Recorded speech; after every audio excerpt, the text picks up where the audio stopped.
Boa noite, no ar o Jornal 10, vamos às manchetes. Cabo Verde assina acordo no domínio das infraestruturas de transporte com Espanha. ONU Habitat está em Cabo Verde, em missão. Direção-Geral dos Transportes Rodoviários promove seminário sobre a segurança rodoviária no país. Norte do Mali, atentado suicida contra forças governamentais mata 37. Iraque, exército retoma Mesquita de Mossul, onde o Estado Islâmico proclamou o califado. Ministro brasileiro mobiliza 1000 efetivos para conter motins nas prisões.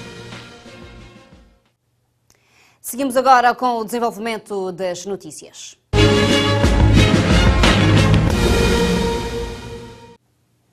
Reforço votos da boa noite. Seja bem-vindo a mais uma edição do Jornal 10 desta semana. O Ministro da Economia e Emprego, José Gonçalves, e o Ministro de Fomento, Obras Públicas de Espanha assinaram esta manhã um protocolo em matérias de infraestruturas de transportes aéreos e marítimos.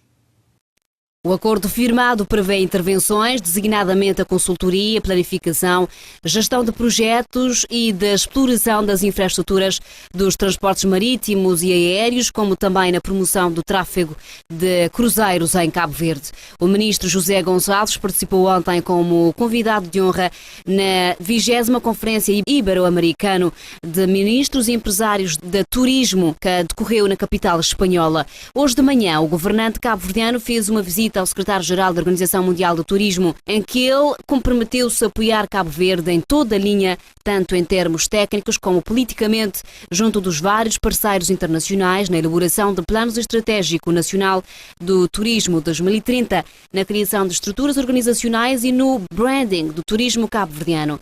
No final da tarde está agendada uma visita do ministro José Gonçalves ao stand de Cabo Verde, presente na 37ª edição da FITUR. O diretor regional da ONU Habitat está em Cabo Verde e deu uma conferência hoje para falar da sua missão no país durante a sua estadia. Já esteve com o primeiro-ministro e visitou algumas instituições.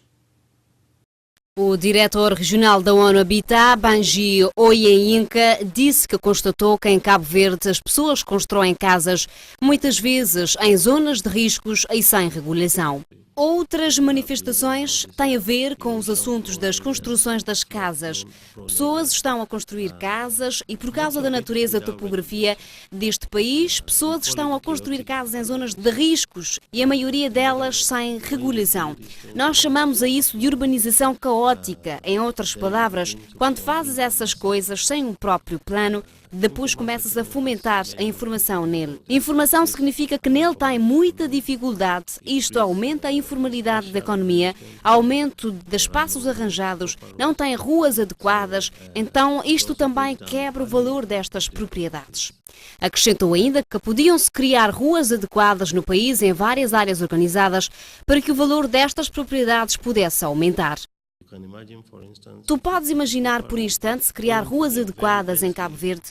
Em densidade de área populacional densa, o valor destas propriedades pode aumentar. Em outras palavras, o que chamamos de valor de captura e valor partilhado. Isto também anuncia dificuldades ao próprio município em coletar adequadamente os impostos, ter capacidade de ter mais receitas para fazer mais. Então, quando estas coisas não estão devidamente organizadas, torna um problema. Tem também mudanças para as pessoas que vivem nesses sítios. O país tem muitas infraestruturas em déficit e isto pode causar inúmeros problemas para com os que vivem não só numa determinada zona, mas também na cidade inteira, frisou o diretor regional da ONU Habitat. Aqui vocês têm muitas infraestruturas em déficit e isto pode causar inúmeros problemas, não somente para quem vive lá, mas também para a cidade. Isto é, algumas das mudanças é começar a planeá-los primeiramente em retificar o que já foi errado e também antecipar para o futuro. Quando queremos fazer as nossas construções, temos de assegurar o saneamento de água, ruas apropriadas e para que fique melhor organizado e poder viver num ambiente adequado. O programa visa reforçar as capacidades das partes interessadas comunitárias, municipais e nacionais na melhoria participativa das zonas periféricas na República de Cabo Verde, particularmente nas cidades selecionadas da Praia, Pedra Badejo e Espargos, agregando valores ao desenvolvimento de políticas institucionais e legislativas e os quadros financeiros. O Hotel Trópico acolheu hoje um seminário sobre a segurança rodoviária em Cabo Verde, promovida pela Direção-Geral dos Transportes Rodoviários, com o objetivo de testar o comportamento das pessoas em relação à segurança nas estradas e a elaboração para os próximos tempos de uma campanha de segurança rodoviária.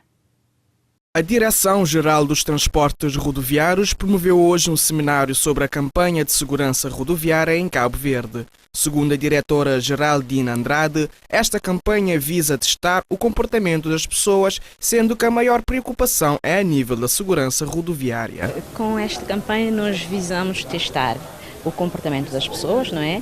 Como temos uma grande preocupação em relação à segurança no seu nível todo, mas neste campo em preciso, segurança rodoviária, entendemos por bem fazer esta campanha de adotar os nossos técnicos, os nossos diretores de serviço, com métodos e técnicas, passa a redundância, para que no futuro que venhamos a desenvolver várias campanhas do tipo com vista à redução da sinistralidade rodoviária. Sendo uma campanha piloto, o próximo passo, de acordo com Dina Andrade, é a elaboração de uma campanha no âmbito nacional dentro da segurança rodoviária. Contudo, afirma que a segurança rodoviária em Cabo Verde tem sido boa, ainda que avance que poderia ser feito muito mais. O próximo passo vai ser a elaboração em si de uma campanha, porque convém realçar aqui que foi uma campanha piloto, mas o próximo passo mesmo o próximo passo é fazer uma campanha no âmbito nacional dentro da segurança rodoviária. Podemos avaliar que tem sido bom, mas poderia-se fazer muito mais, e neste contexto que estamos a preparar os nossos técnicos para que no futuro daremos a devida atenção à segurança rodoviária. Acerca da colocação dos semáforos na rotunda da Terra Branca, Andrade diz que faz parte de um trabalho com entidades responsáveis para a colocação dos semáforos como forma de minimizar os constrangimentos. Ressalva, contudo, que a colocação dos semáforos é uma questão que está a ser testada. A questão do semáforo, isso, muita confusão, é um bocadinho relativo, certo? Mas estamos também a trabalhar conjuntamente com a entidade responsável pela colocação do semáforo como forma de minimizarmos. E posso até elencar uma das formas de minimizar uma certa confusão, entre aspas, que referiu, colocando lá polícias que ajudam não só as viaturas, mas também os espiões a ter um maior conhecimento, por exemplo, no simples atravessar, quando há o sinal verde ou o sinal vermelho. Também temos que ver que a colocação do semáforo é uma questão que está a ser também testada, não é? Testada, mas posteriormente vamos fazer as adaptações que devem ser feitas. A campanha de segurança rodoviária foi uma campanha piloto em que a principal mensagem é a mudança de atitude e o comportamento das pessoas em relação à segurança rodoviária. Cabo Verde acolheu nos últimos dias um projeto para campanha sobre segurança rodoviária que visa transferir conhecimentos e ajudar a perceber como outras campanhas podem ser aplicadas na realidade cabo-verdiana. O promotor do projeto, o engenheiro Faustino Gomes, afirmou que este não era um projeto que visava fazer uma campanha, mas sim metodologias para fazer campanhas de segurança rodoviária para transferência de conhecimentos à Direção-Geral dos Transportes Rodoviários. Este era um projeto que visava metodologias para fazer campanhas de segurança rodoviária, para que houvesse essa transferência de conhecimento para a DGTR. E, portanto, esse é o objeto do projeto. O projeto é a transferência de conhecimento, ajudar a perceber como é que outras campanhas que ocorreram em outros locais podem ser aplicadas em Cabo Verde, perceber a especificidade de Cabo Verde, perceber a especificidade das diversas ilhas para que a adequação da mensagem possa ser feita para cada uma das ilhas e, portanto, esse era o projeto.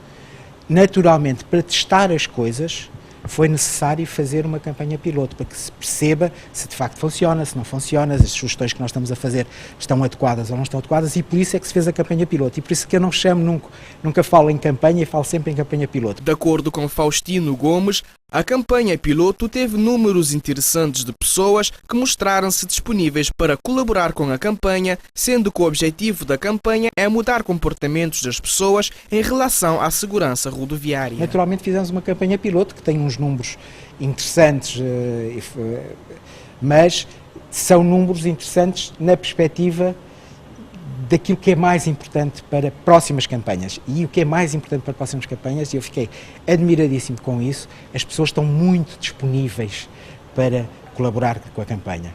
E, portanto, isso é, para esta, teve este impacto, portanto, para todas as outras, se quiserem, o primeiro grande resultado desta campanha é a disponibilidade das pessoas para ouvirem, para estarem colaborantes. Depois, também foi um número importante de pessoas que disseram, sim senhor, e nós estamos a tentar mudar comportamentos, e que disseram, eu estou disponível, pelo menos para avaliar, estou disponível. Portanto, tem uma resposta simpática para o projeto e para a lógica das campanhas de segurança rodoviária, dizer, eu estou disponível. Gomes ainda avança que a expectativa é a transferência de conhecimentos, destacando a importância que a Polícia Nacional teve na realização desta campanha piloto. Mas também as expectativas era a transferência de conhecimento, não é? A expectativa era a transferência de conhecimento. E a principal objetivo era transferir conhecimento e a seguir que as pessoas pudessem estar disponíveis para fazer novas campanhas. Por outro lado, é importante referir aqui que para esta fase, quer da fase da sensibilização, quer a fase da avaliação da campanha, da avaliação qualitativa da campanha, nós tivemos um apoio inestimável da Polícia Nacional. Foi necessário pedir aos carros para parar, foi necessário dar às pessoas uma sensação de segurança de que aquela campanha estava a decorrer em segurança, quer do lado dos entrevistadores, quer do lado dos entrevistados, e isso foi o papel fundamental da Polícia Nacional, que ajudou muito no sentido desta campanha ter corrido bem.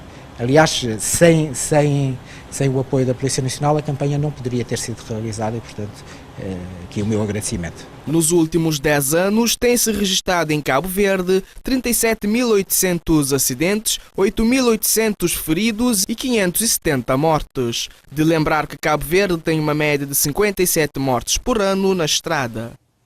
O porta-voz do PAICV, Julião Varela, declarou hoje numa conferência que o MPD fez um desvio total dos compromissos no setor da educação. Inclusive, falou que Cabo Verde tem o Ministério da Educação desnorteado e descompassado com o programa do governo. Segundo Julião Varela, nos 2 orçamentos de Estado que cobram cerca de 20 meses de governação, nota-se um desvio total em relação aos compromissos que o Movimento para a Democracia havia assumido para com os cabo-verdianos durante a campanha eleitoral. Nesse sentido, apontou alguns exemplos de promessas não cumpridas. A isenção do pagamento de propinas até ao 12º ano não aconteceu em 2016, e não acontecerá em 2017 e nem nos primeiros meses do ano letivo 2017 e 2018, porque não está no orçamento a verba substitutiva para o funcionamento das escolas. Ter 8 anos de inglês e francês, opção de mandarim, espanhol ou alemão, sabe-se que o governo quis neste ano letivo introduzir uma única língua estrangeira. Avançou ainda que a garantia da frequência do pré-escolar para todas as crianças dos 4 aos 6 anos caiu no esquecimento, acrescentando que algumas instituições que se dedicavam ao ensino pré-escolar fechassem as portas. Temos o caso da Cruz Vermelha de Cabo Verde, que acolhia crianças carenciadas na praia. Para este ano 2017, nada consta no orçamento. Para este dirigente, Cabo Verde está com o Ministério da Educação desnorteado e descompassado para com o programa do governo. Assim, o PAICV, no exercício da sua função fiscalizadora das ações governativas e tendo por base o regimento da Assembleia Nacional, vai interpelar o governo sobre a situação da educação, de modo a responder às seguintes inquietações dos cabo-verdianos.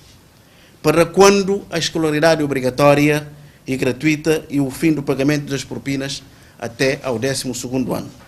Julião Varela declarou que, em vez de motivação dos professores, o que se viu foi a queda do acordo anterior, que consistia em resolver no ano de 2016 todas as progressões em atraso.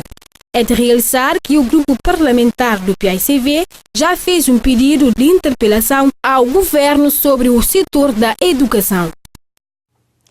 Melanie Vieira, juntamente com alguns artistas que residem nos Estados Unidos da América, que pertencem à Fundação Norberto Tavares, vão abrir em Santa Catarina Assomada uma escola de música Norberto Tavares que pertence à mesma fundação.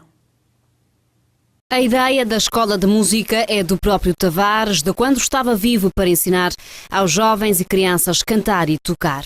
Eu queria abrir uma escola de música na Cabo Verde para ensinar meninas aprender música, toca, canta, mas infelizmente acaba por morrer, mas a ideia fica.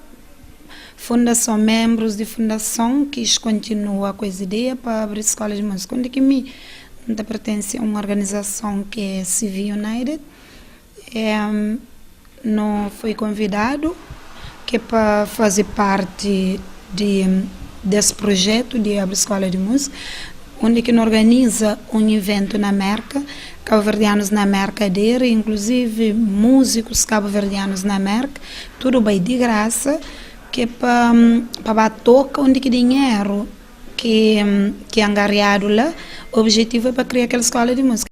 As cítaras que vão ser entregues no dia 22 de janeiro à Fundação Norberto Tavares em Assumada foram fabricadas pelos artistas cabo-verdianos residentes no país. Essa iniciativa é uma forma de oferecer um rendimento aos artistas, adiantou Melanie Vieira.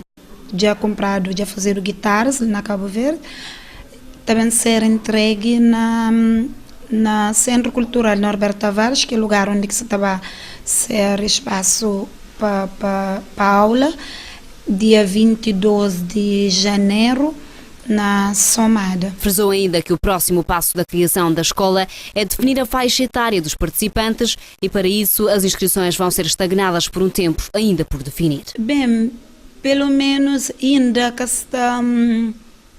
está definido a idade, que ela é próximo passo, que está bem definido. Melanie Vieira nasceu em Santa Catarina, Gil Bispo, já tem 3 anos nos Estados Unidos, está em Cabo Verde de férias e para apresentar alguns projetos relacionados com a Fundação. É uma ativista social e cultural, promotora de eventos nos Estados Unidos da América, acompanha artistas aos shows e faz trabalhos com a comunidade cabo-verdiana.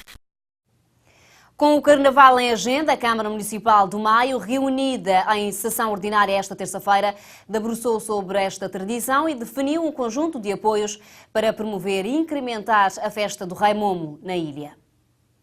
A tradição vem se afirmando e a Idilidade quer incentivar os grupos locais a aprimorarem na organização do Carnaval, daí definir um apoio em torno dos 300 mil escudos que será canalizado aos grupos oficiais e os de animação que vão levar folia, cores e magia para as ruas do Porto Inglês. É compromisso da Câmara Municipal aumentar gradualmente os apoios ao Carnaval e fazer desta festa uma oportunidade para movimentar a economia local, observou Caeta Santos, vereador que tutela o Pelouro da Cultura e porta-voz de reunião camarária.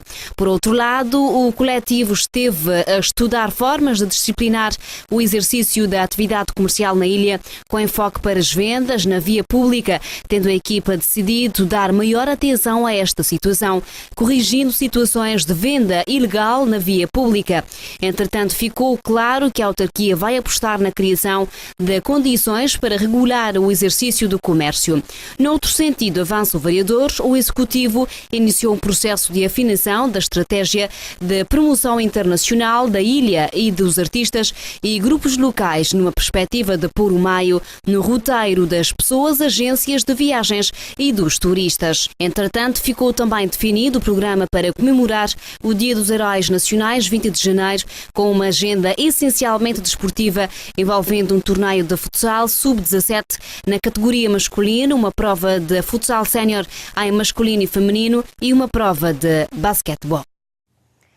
A Câmara Municipal de São Miguel, na sua 5ª reunião ordinária, decidiu duplicar o financiamento aos grupos carnavalescos oficiais do município. O Executivo Municipal aprovou ainda o regulamento do concurso Acesso ao Financiamento para o Carnaval, que vai começar a vigorar a partir deste ano. De acordo com o Gabinete de Comunicação e Imagem, a comemoração do Carnaval vem ganhando proporção em São Miguel. É uma das festas mais esperadas por grande parte das pessoas por sua tradição, cor, ritmo e magia. É nessa linha que a Câmara Municipal de São Miguel pretende promover cada vez mais esta festa popular no município, de forma a abrilhantar o concelho e embalar as pessoas que visitam, trabalham e vivem em São Miguel na folia do Carnaval, para além de promover a cultura, incentivar a criatividade e ainda dinamizar a economia local. O Executivo Municipal aprovou ainda o regulamento do concurso acesso ao financiamento para o Carnaval, que vai começar a vigorar a partir deste ano, com o propósito de promover uma melhor organização dos grupos e, consequentemente, aumentar a qualidade da festa do Rei Momo no município. Segue agora opiniões fortes desta quarta-feira. Opiniões fortes. As opiniões fazem-se na TIVER.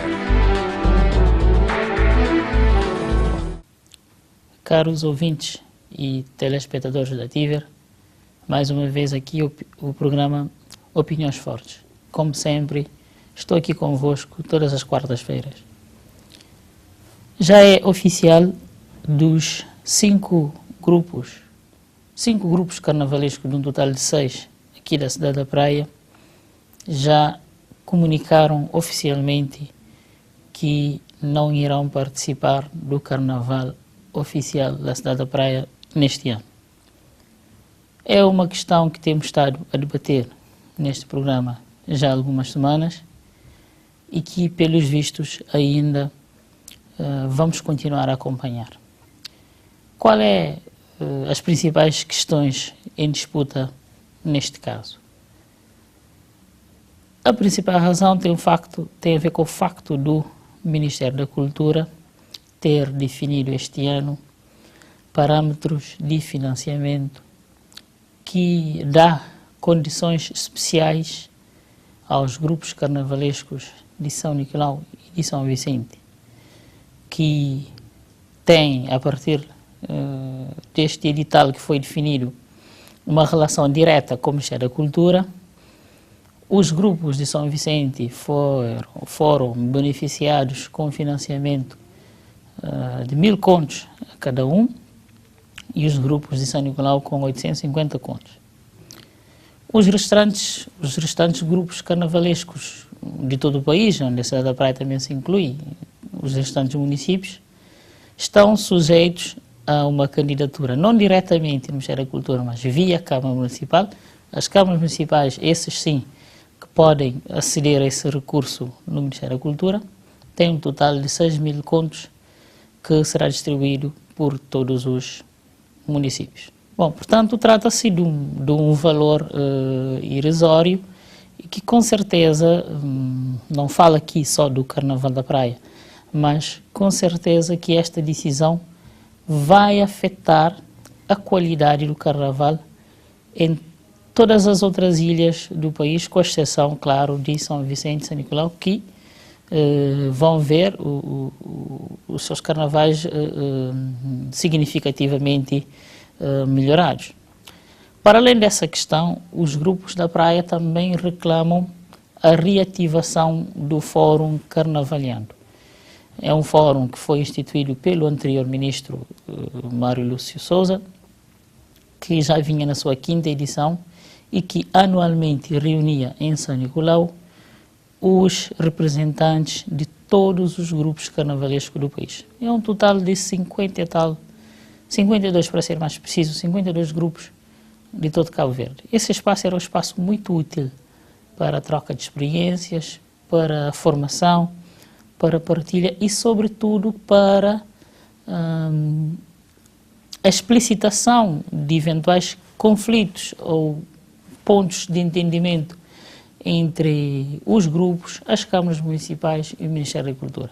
A extinção desse fórum naturalmente fragilizou o diálogo entre os grupos de Carnaval e o Ministério da Cultura.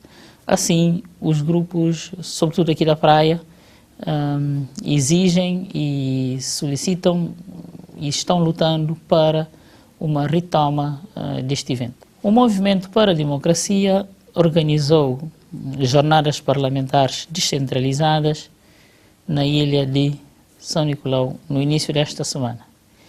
Ora, é interessante que a regionalização enquanto um tema que tem estado em debate em Cabo Verde, mas é de notar que este tema tem sido sobretudo debatido nas ilhas a norte, em São Vicente e em Santo Antão, e pontualmente em São Nicolau também.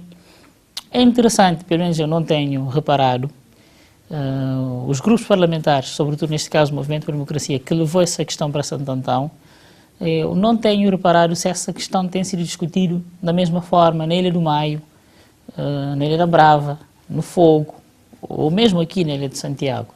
Portanto, parece-me que os partidos políticos, os grupos parlamentares, sempre que organizam jornadas descentralizadas nas ilhas mais a norte, têm por tendência levar esse tema.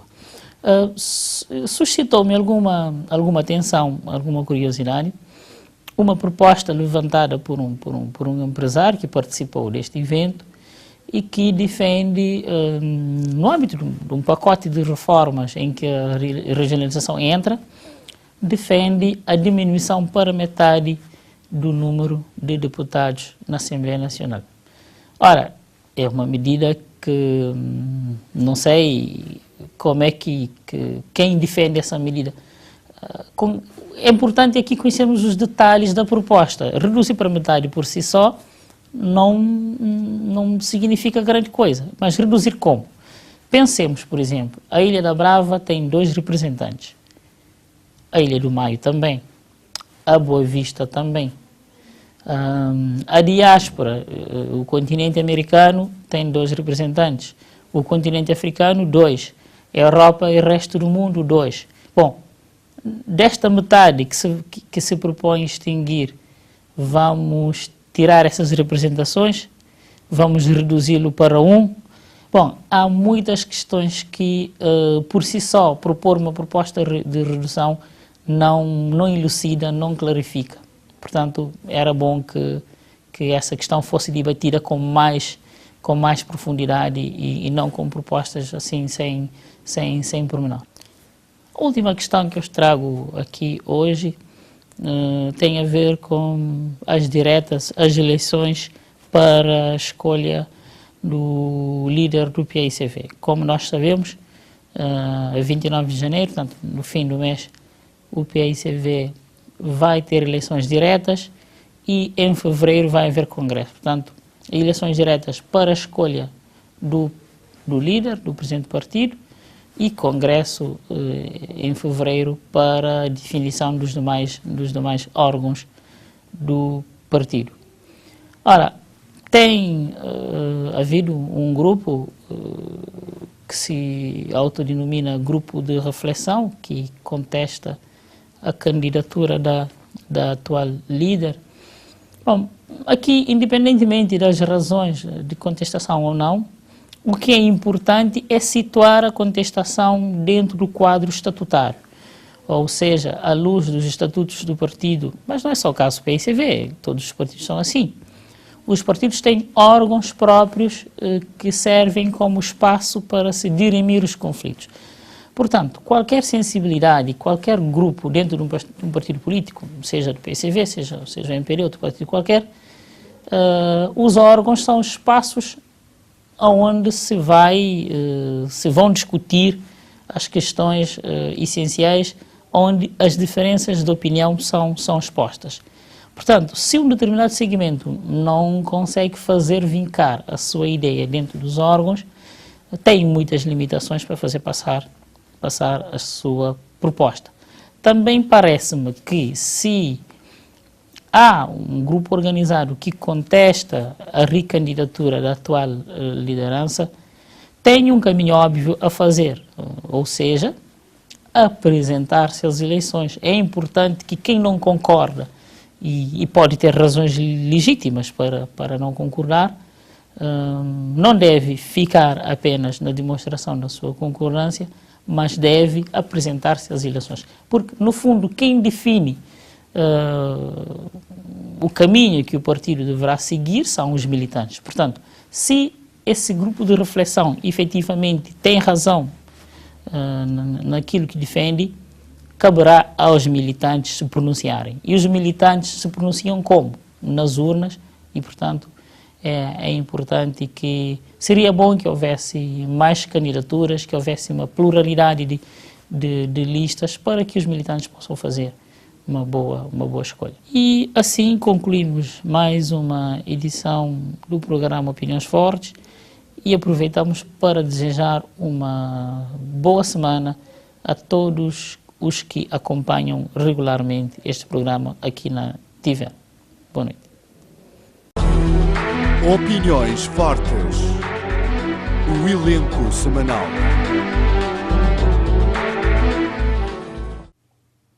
Por agora, outras notícias para conferirmos nas manchetes de África. Gâmbias turistas abandonam o país depois do presidente Yahya Jammeh ter declarado o estado de emergência agarrando-se ao poder em véspera da planeada tomada de posse do seu rival Adama Barrow. Nigéria. Em Lagos, as pessoas estão irritadas depois da Força Aérea ter morto dezenas de civis em ataque que devia ter tido como alvo militantes do Boko Haram. Mali, pelo menos 33 pessoas foram mortas no norte do país e dezenas mais feridas em ataque suicida perto de campo onde se encontram antigos rebeldes e antigos combatentes pró-governamentais. Zimbábue, autoridades proíbem venda de comida e vegetais nas ruas de Harare no esforço para controlar o surto tifoide.